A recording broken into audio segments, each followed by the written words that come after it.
Yo, what up? It's your boy Black with Black TV, where we give you reviews and hip hop news. And today we are going to be doing a review on Don Toliver brand new album, Life of a Don. But first, don't forget to hit subscribe to Black TV for more reviews, more reactions. Hit that like button.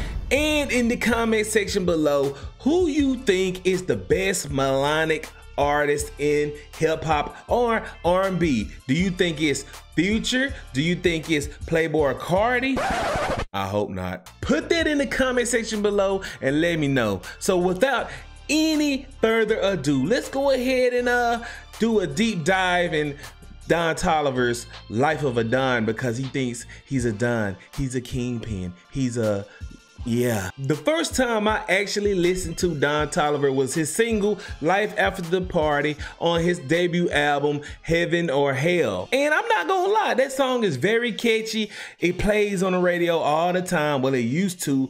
And I listened to Heaven or Hell casually, and I actually like this album. And to believe it or not, I just found out that he signed to Travis Scott's label, Cactus Jack. I didn't know that, And it kind of makes sense because of how his style is. Like, it does make sense. I don't know if they're related, but you get what I'm saying. But let's go ahead and check out the cover. The cover is him sitting in this dark red room, staring at something.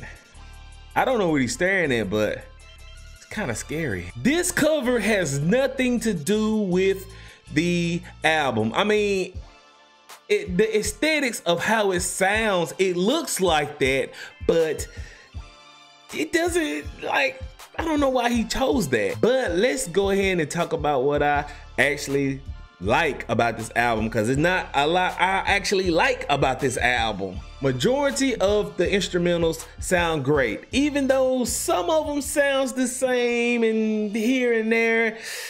I like the beat choices. Just like, for example, track 5, What You Need, which is his single on this album. I actually like that it has a little melodic trap sound to it. And track 7, Swangin on Westheimer, I actually like that. It has a very southern Houston feel to it, but it sounds like something Drake would make. It sounds like a Drake remake or an imitation Don Toliver tried to do on this track. And track 12, Outerspace, featuring BEGGIN. Like, I know BEGGIN produced this song, but it sounds more of a BEGGIN song than a Don Toliver song. Just like, for example, if you listen to BEGGIN's album, here's my review.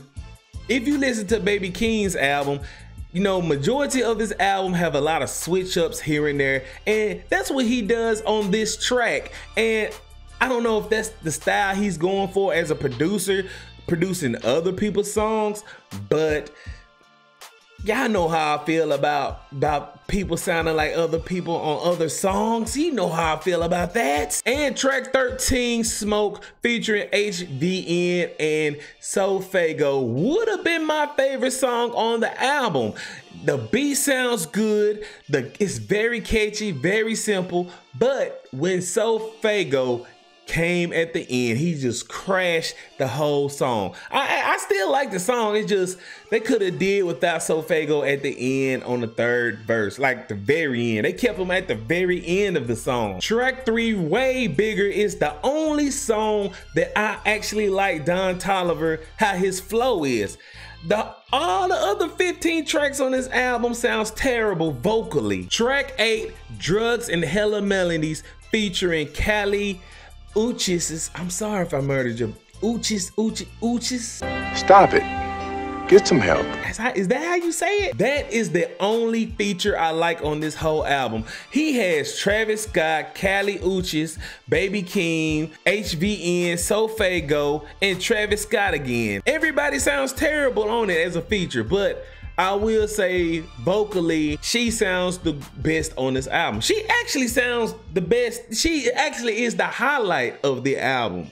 And that's bad to say if a feature is your highlight of your album. But my favorite song on Life of a Don is track 6, Double Standards. And the only reason I chose this is because it sounds like Drake's Marvin Room. The beat sounds almost identical to Drake's Marvin's Room. And it sounds like he does that a lot on this album, is trying to mimic Drake, maybe on 3 or 4 songs, but that reminds me of Double Standard is that song. I like the beat.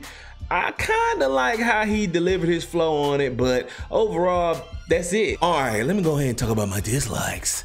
I do not like none of his melodic style or anything on this album. All of it just sounds terrible. Soon the album come on track 1, Xscape. It sounds like some hip-hop bullfighting music. I just think personally, I don't really like Don Toliver's vocals at all. Like, I like Heaven or Hell, don't get me wrong, but this sounds the total opposite of that album. Track 14, You, featuring Travis Scott, you really can tell that they actually tried to make a R&B song, a melodic R&B song on this album, and it just didn't hit for me. The vocals, the instrumental, all of that, the chemistry did not work at all. Track 11, Company Part 2. I think I heard Company Part 1, but Company Part 2, this sounds like the most laziest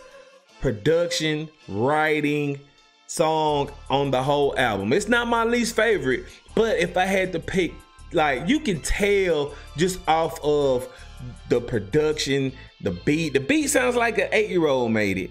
It sounds very slow, sluggish, and it doesn't have no kind of energy. And I know that Don Toliver really doesn't always make music with energy in it, but this song almost put me to sleep. And my biggest dislike is the album is too long. The album is 16 tracks with 1 hour and 10 minutes. Really? Some artists don't put albums out with a lot of 20+ tracks and their albums almost sound 1 hour. But you mean to tell me you have 16 tracks and it's over 1 hour and it's 90% of it is uninteresting? Seriously? But my least favorite song on Life of a Don is track 10, Get Throwed, produced by DJ Mustard, Grammy Award-winning producer DJ Mustard. Out of this whole year, this has to be the most worst combination of producer and artist I have ever heard on a song in 2021. Like, DJ Mustard is a good producer, I will say that, but his style does not meet well with Don Toliver. Like, on this track, the pianos and snares, like, it's like used in a West Coast feel, but they sound terrible going against Don Toliver's vocals. Like, I don't know if this was just something they put together and assumed that it was gonna sound good, but it did not work at all, in my opinion. But let me go ahead and give this a rating. I'm gonna give Don Toliver, Life of a Don, a 3 out of 10. Congratulations!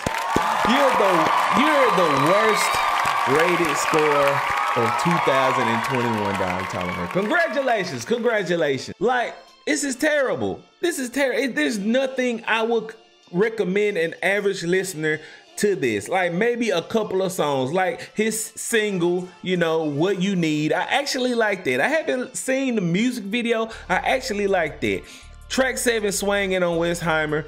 And that's about it. That's about it. It's a bunch of nothing on this album. And I know I'm kind of pretty harsh saying all this, but this is just my opinion. I give it a 3 out of 10 because his vocals melodically wasn't there. The instrumentals wasn't there. His like his beat choices, some of them sounded good. It's just everything clashed in was terrible. It just sounded like he didn't try on his album. But the most important question is, what do you think of Don Toliver's Life of a Don? Do you like it? Do you hate it? Do you actually like this album? If you like this album, put it in the comments and let me know what you like, what tracks you like, and why you think I'm wrong. Do you hate it? Have you listened to it?